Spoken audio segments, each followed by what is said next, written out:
Good morning বন্ধুরা। আজকে এটা হলো গ্যাদার পাতা।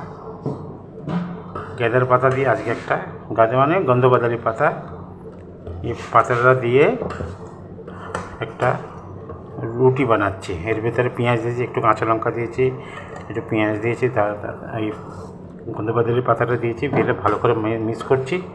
মিক্স করে এটাকে এখন রুটি বানাবো।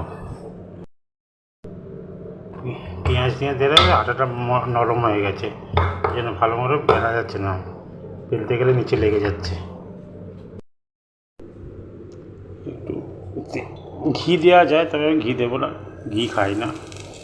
তেল দিয়ে হালকা একটু তেল দিলাম, ভাজা হচ্ছে ভালো করে।